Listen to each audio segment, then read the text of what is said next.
एक सवाल और आप दोनों के सामने वो सवाल रख रहा हूँ, हार जीत हो जाती है, फिर मैं दोबारा से बात कर रहा हूँ कि टीम की परफॉर्मेंस और क्रिकेट बोर्ड के मामलात अलग रहने चाहिए, लेकिन बहुत मुख्तसर सवाल मैं दोनों आपके सामने रख रहा हूँ और वो ये है कि क्या ये नहीं होना चाहिए था कि क्रिकेट बोर्ड के सरबरा, अगर इतना मसला है, इतना शोर मच रहा है, टीम पहले राउंड से बाहर हो गई है, पहली बार ऐसा नहीं हुआ, 50 ओवर की वर्ल्ड कप 2023 में इंडिया में हम बाहर हुए, अमेरिका वेस्ट इंडीज़ में 2024 T20 वर्ल्ड कप में पहले राउंड में हम बाहर हुए, अमेरिका जैसी टीम से हम हार गए, कि बुलाते पाकिस्तान क्रिकेट बोर्ड के थिंक टैंक को, सिलेक्शन कमेटी को बुलाते और मीडिया के सामने इन चीज़ों को रखते। भाई उनसे पूछा है, उन्होंने ये वजूहात बयान किए हैं, लेकिन अब भी ऐसा कहीं दिखाई दे नहीं रहा। पहले माजिद भट्टी साहब आप। बिल्कुल, देखें जिन लोगों ने इस कश्ती को डिबोया है इस आईसीसी चैंपियंस ट्रॉफी में, सिक्कू भाई जिसका जिक्र कर रहे हैं, वो तो इस वक्त मंजर पे नजर नहीं आ रहे। आकिब जावेद भी बांग्लादेश के मैच के बाद बिल्कुल मंजर से गायब हो गए। हमारे जो सिलेक्टर्स थे, जिसमें एक सिलेक्टर आकिब जावेद भी थे, वो भी कहीं नजर नहीं आ रहे। रिजवान को अपने मुस्तकबिल का पता नहीं है। तो मेरे ख्याल में शायद अब ड्राइविंग सीट चेयरमैन साहब ने खुद संभाल ली है। सिकंदर बख्श साहब 2003 के वर्ल्ड कप में मौजूद थे साउथ अफ्रीका जिम्बाब्वे में, जब पाकिस्तान टीम पहले राउंड से बाहर हुई। उसके बाद जनरल तौकीर जिया ने जो डिसीजन लिए वो बहुत अच्छे डिसीजन थे। जावेद मियांदाद को उन्होंने हेड कोच बनाया, राशिद लतीफ कप्तान बने, हारून रशीद मैनेजर बने। वो टीम आप देखें, उस टीम में जो उन्होंने नए लड़के डाले, फिर वो तकरीबन 10-11 साल पाकिस्तान को मुख्तलिफ फॉर्मेट्स में रिप्रेजेंट करते रहे।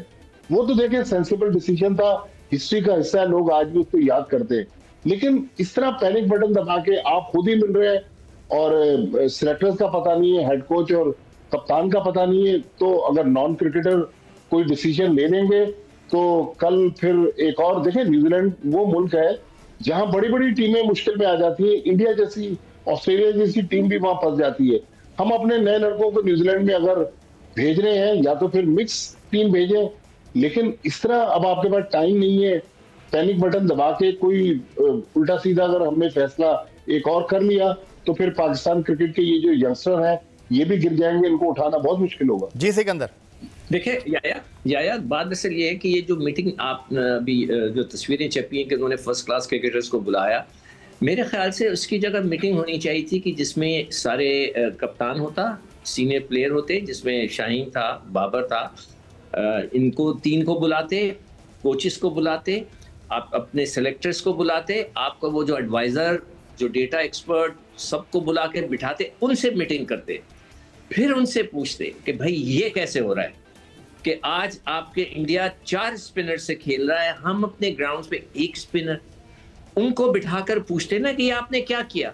वो तस्वीर आती तो खुदा की कसम मुझे बड़ी खुशी होती है कि भाई आप उनका पूछ रहे हैं, उनको आप इंटेरोगेट कर रहे हैं कि ये क्या किया आपने। वो होना चाहिए था। उन बच्चों को बुलाकर क्या फायदा हुआ? I am very sorry. आपको इन जैसे अभी भट्टी साहब कह रहे हैं, उनको बुला के पूछना चाहिए था ना कि भाई आप लोग ने ये गलतियां की, क्यों की। तो भट्टी साहब बिल्कुल सही कह रहे हैं कि न्यूजीलैंड वैसी माशाल्लाह से तगड़ी टीम है और उसके बाद वो न्यूजीलैंड में हमारे खिलाफ खेलेंगे। इन बेचारे नए बच्चों का आप कैरियर तबाह कर देंगे। मैं अभी बता रहा हूँ, यही बच्चे बेचारे अगर वहां कोई जल्दी ऊपर नीचे आउट हो गया तो उसका कैरियर खत्म। अगर आपको याद हो, मैं बार बार कह रहा था कि इरफान को ऊपर कर दो, इरफान को ऊपर कर दो। ये बेचारे को 7वें नंबर पे जाया हो जाएगा, आसिफ की तरह, खुशदिल की तरह और इफ्तिखार की तरह वो जाया हो गया। अब तैयब की भी बारी उसी में। आप मुझे बताएं कि मैं कब से रो रहा हूँ कि जी बाबर साहब आप नीचे आ जाओ, रिजवान साहब आप नीचे आकर खेल लो, इन बच्चों को ऊपर जाने दो। जिम्बाब्वे का टूर है, किसी ने कुछ नहीं कहा। नकवी साहब ये नहीं कह सकते कि मेरे पास टाइम नहीं था। आपके पास अल्हम्दुलिल्लाह जो यूएसए के वर्ल्ड कप के पास अच्छा खासा टाइम था।